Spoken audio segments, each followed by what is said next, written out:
Hello, Renegade marketers. If this is your first time listening, welcome. And if you're a regular listener, welcome back. Before I present today's episode, I am beyond thrilled to announce that our second in-person CMO Super Huddle is happening November 6th and 7th, 2025 in Palo Alto. Last year, we brought together 101 marketing leaders for a day of sharing, caring, and daring each other to greatness. And we're doing it again. Same venue, same energy, same ambition to challenge convention with an added half day strategy lab exclusively for marketing leaders.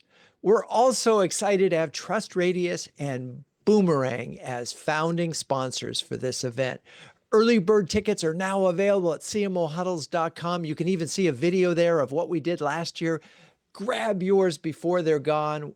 I promise you we will sell out, and it's going to be flocking awesomer. Welcome to CMO Huddles Quick Takes, our Tuesday Spotlight series where we share key insights that you can use right away. In this episode, GenAI experts Tahnee Perry and Liza Adams explore how CMOs can build AI-powered marketing teams, from developing internal literacy to rethinking workflows to showing ROI fast. By the way, you can meet both Tahnee and Liza at the CMO Super Huddle this November in Palo Alto. To learn more and join us, visit cmohuddles.com. If you're trying to move past bright, shiny object syndrome and actually operationalize GenAI in your org, this one's for you. Let's dive in. Hello, huddlers. 5 months ago, Tahnee Perry joined us for a conversation on building an AI-powered marketing team. During that huddle, Liza Adams popped in towards the end on request, and the conversation was so flocking awesome, we decided at that moment to bring them back again together. So here we are with two of the leading AI orchestrators who've been at the forefront of helping marketing orgs not just adopt AI, but truly operationalize it. So think of this as an ATA, like an AMA, but an ATA as an Ask Them Anything. Please put your questions in chat. If we don't get them to all of them now, we will after the recording. And so one last note, both Liza and Tahnee will be speaking at the CMO Super Huddle this November using the Pecha style lightning talk format, which I think is a first for both of them, but it'll be super. They're going to enjoy it. Anyway, today's huddle offers you a sneak peek of their thinking. So hello, Liza and Tahnee. How are you and where are you? We'll start with Tahnee. Well, thanks so much for having me. It's always a great group to join. So thank you. I am calling in I live just outside of San Francisco. So I am West Coast based. All right. And Liza. I'm joining you from Boulder, Colorado. It's going to be beautiful here today and excited to see everyone again. It is going to be beautiful here today. And so we've got this country covered at this point with the three of us, East Coast, West Coast, Midwest, or Mountain Time. So it's all good. Anyway, let's dive in. And, one of the things we like to do in these things is just in case the audience needs to leave early or we need to convince them to stay, propose two of the most common mistakes or blind spots you're seeing as CMOs try to build AI-powered marketing teams. I'll let you decide who goes first. I can jump in and then leave that. If I miss anything, let me know.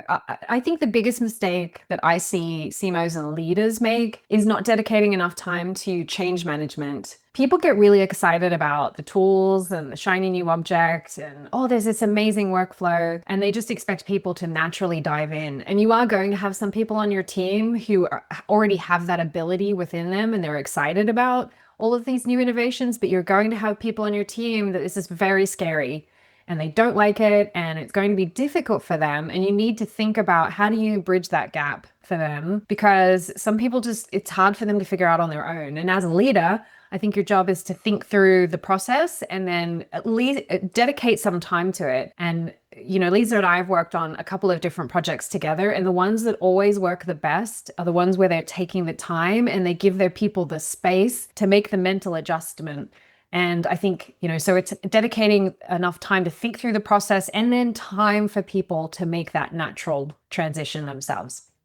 Got it. Okay. And I want to go into that in a little bit more detail, but Liza, give us another sort of area that you see. Yeah, so Tahnee took the best one. Okay. That's why I went first. Yes, yes. But the other one that I'm now seeing is, and this is not all CMOs, right? But there are certain CMOs that feel that they don't necessarily need to put their hands on keyboard. Teams need to put their hands on keyboard. And I think unlike previous innovations, many of us have been around for a long time. We've gone through internet, cloud, mobile, social, SaaS, now AI. In other innovations, we didn't necessarily have to be hands-on keyboard or actually using those technologies. This is one where until we put hands on keyboard, we do not truly understand what's possible. And if we are going to inspire and lead our teams through change, we need to be empathetic to that journey. And to be empathetic, we need to know how to use these tools, understand their limitations, and understand their capabilities. So this is not just for us as leaders for our careers, but also for us to drive change and really empathize with our teams. I love it. They're great. Both of those are important enough. Let's go through them one at a time, a little bit more detail. So the change management and taking the time, Tahnee, when you talk about that, the whole emphasis on speed is one of the outcomes of having a tool like this, because suddenly you can do things faster. But training isn't necessarily something that you can do faster. So there's a contradiction here. Wait, we have to slow down to train so we can speed up. Is that the idea? Yes, exactly. I think don't shortchange. I mean, yes, you want to be moving fast, but I think there's a difference between hesitating and waiting to see. Like I've been hearing a lot of people say, oh, we're waiting for the dust to settle and then we'll figure out what we're going to do. Like, no, the dust has settled. Stop waiting and move into implementation. That doesn't mean to rush it though. So take the time for each of those steps. So I think identify as a leader, it's your job to identify like, what are the next steps? When do we take them? And don't hesitate. I think that is the key. Right. And so we're really talking about, again, the three roles of leadership of one is, set the vision. What is it that we're trying to accomplish? Build the team and then allocate resources. So the CMO needs to have a strong point of view on how you're going to at least initially use these tools and get up to speed. So that's one. And that sort of leads into, Liza, your point of view. How far do you think CMOs need to go when it comes to, getting their hands on the keyboard? Yeah, it's interesting. I always get this question, where do I start, right? As a CMO, where do I start? And there's so much that we can do. The first thing that people gravitate towards is really productivity, right? Help me do things faster. And we have all sorts of things that we need to do faster, right? From crafting emails to responding to questions and all those things, which is great, right? But especially for leaders like us, CMOs, we get hit with really strategic questions. How do we allocate budget? We now have a new competitor in the space. How do we position against them? How do we now elevate our messaging? Just using AI as a thought partner, I think it's just one of the best places to start. As marketing leaders, we have hypotheses, we have assumptions. We often don't know the right answers right away, right? So put in your assumptions and hypotheses and your thinking and your frameworks into AI and ask it to critically give you feedback, to challenge your assumptions, challenge your hypotheses, give you a different point of view. Because AI has a positivity bias. You will feel like a rock star if you don't ask it to challenge you. But that's how I use it. And it's really insightful to see your blind spots. And it's humbling to see your blind spots. And the beauty of it, it doesn't judge. So like people. Could you have missed this, you dope? That's right. It doesn't do that. So it's funny, you've been doing this a long time. And I think that if we go from this step of where do you start, the challenge, I think, for a CMO, and I'll tell you a funny story, in one of our huddles, a CEO put in a chat, a prompt that said, hey, our competitors just raised our price. Should we raise our price? That was it. That was the whole thing. And it said, yes, you should raise your price. So that became almost the directive from the CEO. And obviously, so garbage in, garbage out. There's a lot of the things is you don't really know what you don't know. And when you're getting started and you say, okay, be a thought partner, you really have to put a lot of context in order to get good results. So how do you know when you have enough? Well, but I'd also say it's the approach you take. I never recommend asking ChatGPT or your LLM, your large language model, for that answer.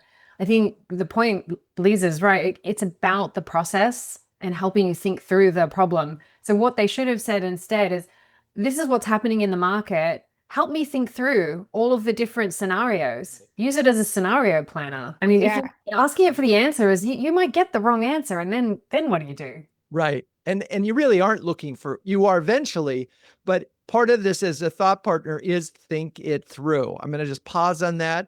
And I want to ask all of you that are listening right here live, are you asking for answers, or are you asking for help to think a real problem through? And then as you're thinking at working with it, it should be asking you questions about information, but you probably also know context that you can add. So, okay. Good stuff. I want to go back now to the hands-on part of this a little bit more, because I wanted to produce, we're doing another show next month on video production. I had never used AI to create a video. I'm not a videographer or editor, but I thought, how hard could it be? Turned out it was pretty hard. But I went through the process. And so now I have a great deal of empathy and I understand what are the tools, what can they do, where are the gaps, when do you need professionals and all. And I wouldn't have known that. I might have just said to somebody, hey, go produce a video. Talk a little bit about a little more when you want CMOs and so forth to be hands-on, to get their key. What does that mean? What does that look like? Liza. From a video perspective? No, forget video. That's not the least of their worries. No. Sorry, I just use that as an example of when you get hands-on, you get a better level of insight into what the challenges are in a particular, in that case, a production challenge. How deep do CMOs need to get? Do they need to get into the script to see what it can do? Do they need to, is it mainly understanding how to use it as a thought partner? How far do we need to go? No, we don't actually need to go that far, right? Okay. Because what I tell people is we have to inspire ourselves based on the role that we're in, right? So think about your role and think about how it might help you. Start there, right? Because when we understand how it can help us in our role, and it could be for productivity purposes, it could be to increase quality. And then the third thing would be, hey, can we actually reimagine things? So it's not just better, faster, but also different, right? So use AI to begin to reimagine things. But those same three things, once you understand how it does it for your role, others on your team can begin to apply it, right? So a content marketer can begin to say, all right, how can I use this thing to improve productivity? How can I use this thing to improve quality? And then how do I use this thing to actually reimagine the work? So as a CMO, we don't need to deeply understand, the use cases by marketing function. We need to have some level of understanding, but start with our own role and figure out how we could do those three things first, if that makes sense, Drew. It does, but I want to push back a little bit. First of all, I appreciate the categorization of thinking about productivity, quality, and reimagining things. That's a great sort of framework. I think a lot of the emphasis has been on productivity. Can we get this done faster? And I think that has sort of seeped up to the C-suite, where one CMO was asked by their CEO, hey, I think you can do marketing with 80% less staff. So just on efficiency, right? Not on productivity, not on quality. And in fact, I think there's a huge risk right now that the efficiency is not leading to quality. That's right. Sometimes you can be efficient and just get garbage out. And by the way, a CMO right now is having to answer that question and push back on the CEO on this productivity question. I mean, and then maybe this is a good time to get into a use case, because I'm all over the place here at the moment, and you presented a great framework, but can you give us an example, and we'll just focus on productivity, and maybe we'll go to quality in the next one, and then we can talk. So either one of you want to share an example of where somebody you've worked with has found some incredible productivity gains? Yeah, I've got a couple, but given that you talked about video, this was actually a client that Liza and I worked on together, and we consulted with their content development and video team. And they had, I think it was 3 people who worked in video production, and their job was to basically take orders from the marketing team who would say, hey, we have this new product. Can you create us a promo video or an explain or whatever it was? And their original process took 6 weeks, because what they would do is they'd have the kickoff meeting, they would talk about what they wanted, and then the video team would go off and they would do their research, they would storyboard, they would come back in 2 weeks and they would look at this beautiful storyboard and they say, yes, no, let's make changes. And they would go round and round in these, meetings until they got to the final point where they were happy and they'd go into final production. With AI, we helped them create a process where in the very first kickoff meeting, they would ideate and storyboard, and they would have the entire plan set in that first meeting. And what they were using is a combination of ChatGPT for ideas. They used Canva's storyboard feature to build out the storyboard that they could look at, because they found that the marketing team needed those visuals to really understand what the final piece would look like. And they cut down their entire process to 2 weeks and they'd have something final. So that's huge productivity gains. And also it's effective because the teams were working, they had a much tighter feedback loop, so they were happier with the final product. So that's a use case where you get both. You get efficiency and better outcome. Right. And better buy-in, because there's not a lot less guesswork. Because particularly using Canvas storyboards, you're not going to have this where you go out and produce and they go, that's not what I thought of, right? That's not the look and feel. So this really is, that's a great story. Liza, do you have another example? Yeah, I do have another example that leads into the quality piece. First, we started with productivity and the team was using it for content creation. And we all know those use cases, right? It could help us create blogs and reports and all sorts of things. But they found that it wasn't quite landing. The content didn't have the quality. It wasn't as relevant. It wasn't personalized to the buyer's journey. And in AI search, you have to create content so relevant that it directly answers the question or the inquiry of the user in AI search for the AI to actually serve you up.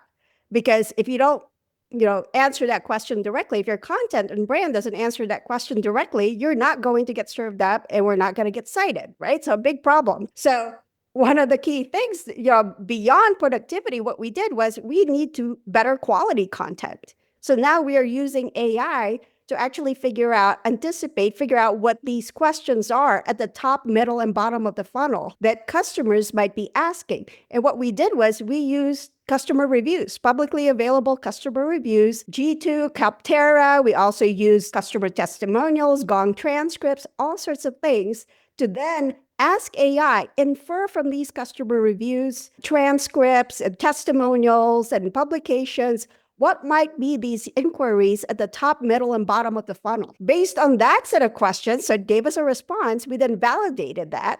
And then based on that, the validated set of questions, we then created the content to respond to those questions directly. So now it's not just productivity. Now we have improved content as a result of that research and validation that we did.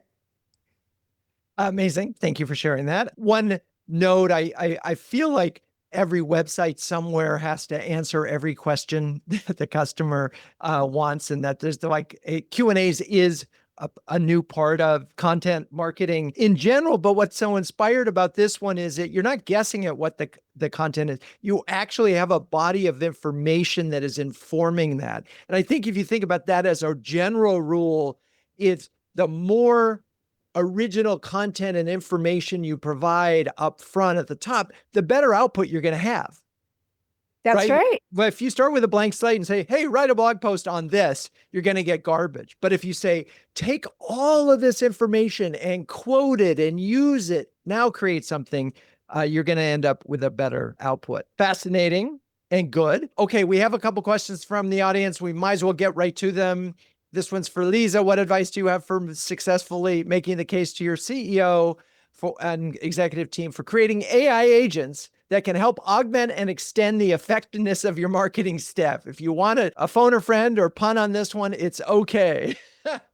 This is one of my favorite questions because it is truly rethinking marketing and reimagining our organizations, right? And many of us have this challenge where marketing is seen as a tactical organization and we are seen as non-strategic. I'm not going to generalize for all, but there are many marketers and many marketing organizations that are seen that way. And I've also said before that, it's one of the biggest reasons why we're not on boards as CMOs and heads of marketing. So I love it when a CEO says, hey, tell me about, your evolution of marketing with the use of AI. Because I go straight into the evolution will go from org charts to work charts, where org charts will no longer just be human beings. We will now be using AI as teammates. And these teammates will be built, maintained, and managed by the humans. And what does that do? We will relegate a lot of the mundane and repetitive tasks to the AIs to free us up to do more strategic work. So what do you mean by strategic work, Liza? Well, guess what? We're going to figure out product market fit because we can't, just like we can't out-exercise a bad diet, we can't out-campaign a bad product market fit. So now we have the capacity to figure out good product market fit, right? When we do that, when we campaign, it will land and we will not be wasting resources. So that's a really tangible thing that I share with the CEOs. And then we talk about, okay, Liza, what are these teammates? So I'm like, okay, product marketing, let's pick on that.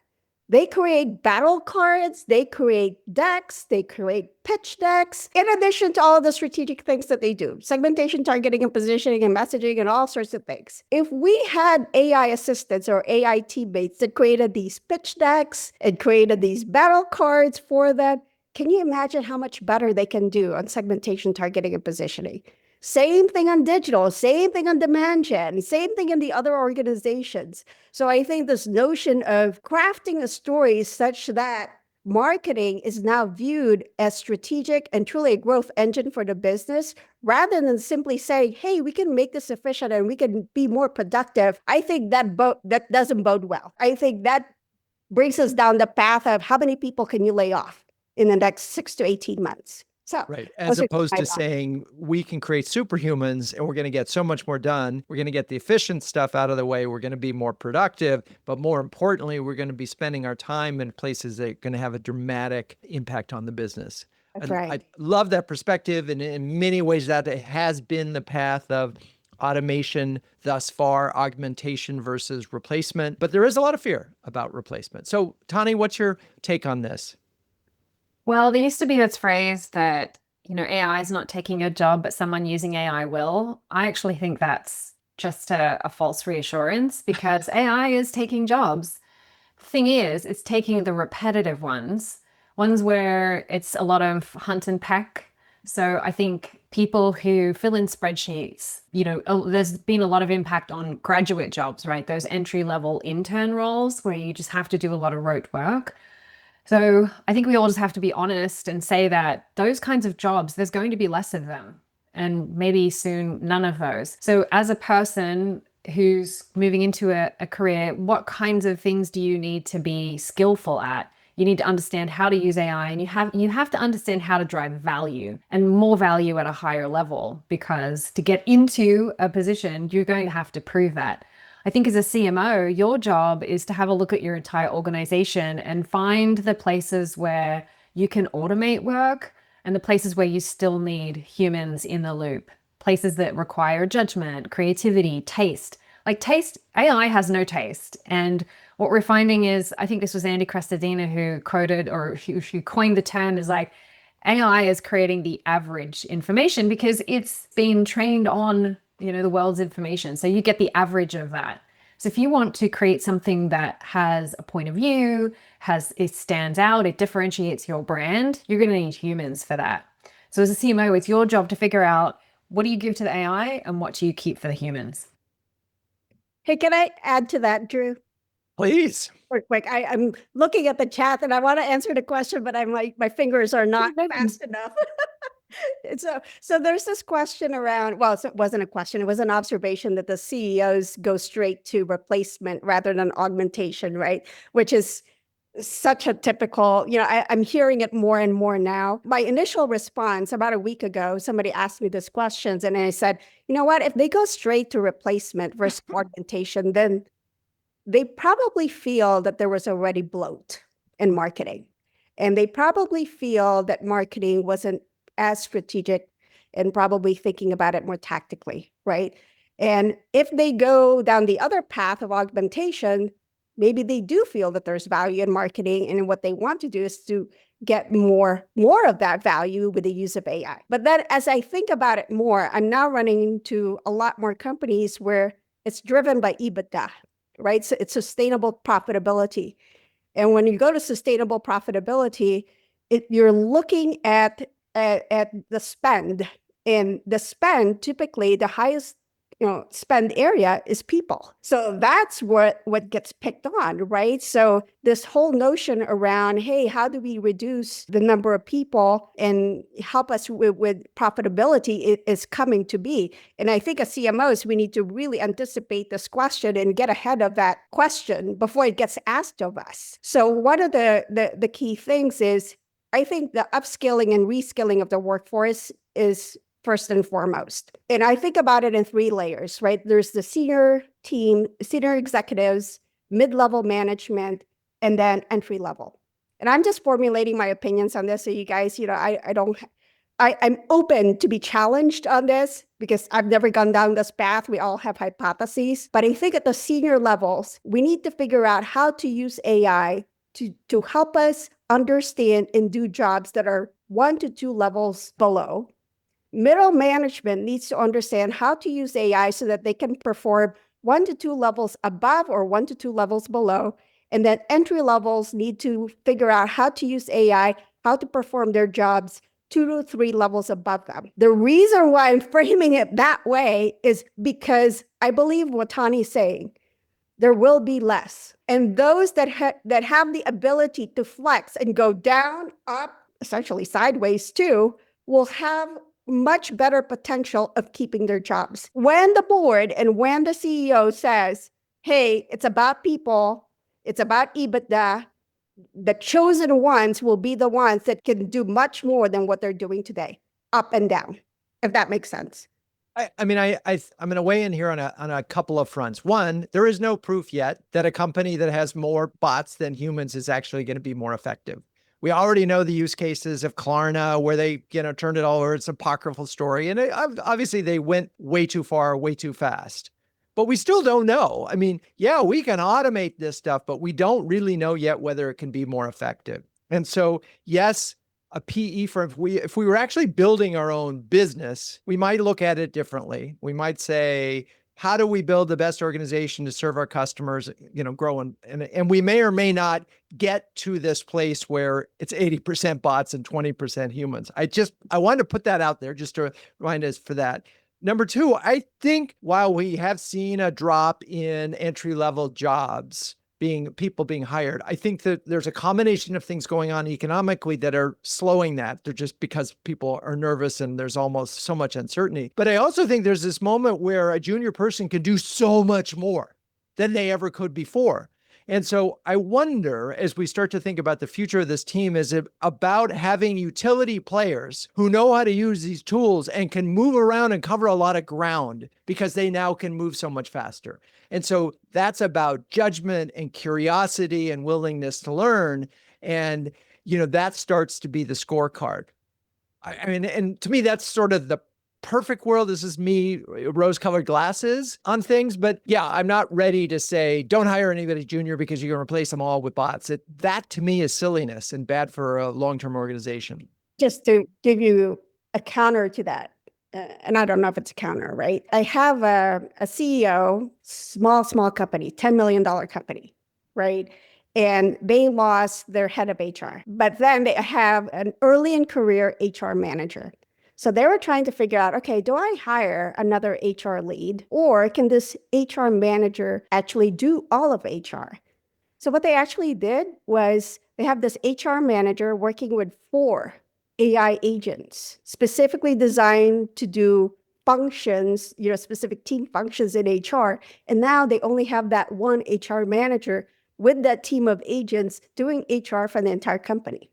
So this is like one scenario where entry level actually became the one that's now leading HR versus I the feel like that's so risky. I know, and we don't know. I would talk to me in a year or 2 years. Have they built a Yeah. great company with a big culture? Have they done things that actually propel it, or have they right. just been efficient? And again, we have to just differentiate in all these conversations between efficiency and effectiveness. And if you just look at it efficiency, there's going to be a lot of mistakes made in these tools. So let's talk about efficiency. One of the questions is, how do you think of measuring AI investments, and what kind of things are you seeing out there, or what recommendations are you making when it comes to measuring AI investments? I think it depends a little bit on your company and your team and the work that you're doing. So you have all of the usual KPIs that you measure as a marketing team, as a CMO, and it could be MQLs, SQLs, it could be leads generated, website visits. I think you need to keep track of all of those. But when you're talking about AI efficiency, I think the best way is to sit down with your team and you track, or you transcribe the manual process that you were doing before, and then you do the new process and you look at where you've saved time, and then you can do a comparison. And then you also want to look at, are you saving budget? So do you have to hire less agency time? Do you need fewer translators? So again, another project Liza and I did, they looked at it holistically, where they tracked the hours of the internal team. They also looked at budget saved. And then the other metric I really love that a lot of people forget is team satisfaction. What they found was that because people were spending less time on these boring tasks they didn't like, they were delegating them to AI, the team sentiment went up, like, I don't know, 15 points. It was really high. And you cannot underestimate the value of a happy team. A happy team have curiosity, they come up with new ideas, they innovate, and then they drive more revenue for your company. So I think of it as hours saved, budget saved, and team happiness. For the rest of the conversation with Tahnee and Liza, including their favorite GenAI tools right now, visit our YouTube channel, CMO Huddles Hub. And if you want to meet them face-to-face, make sure you get your ticket to the CMO Super Huddle this November in Palo Alto. Hope to see you there. Renegade Marketers Unite is written and directed by Drew Neiser. Hey, that's me. This show is produced by Melissa Caffrey, Laura Parkin, and Ishar Cuevas. The music is by the amazing Burns Twins, and the intro voiceover is Linda Cornelius. To find the transcripts of all episodes, suggest future guests, and learn more about CMO Huddles or my CMO coaching service, please visit renegademarketing.com. I'm your host, Drew Neiser. Until next time, keep those renegade marketing caps on and strong.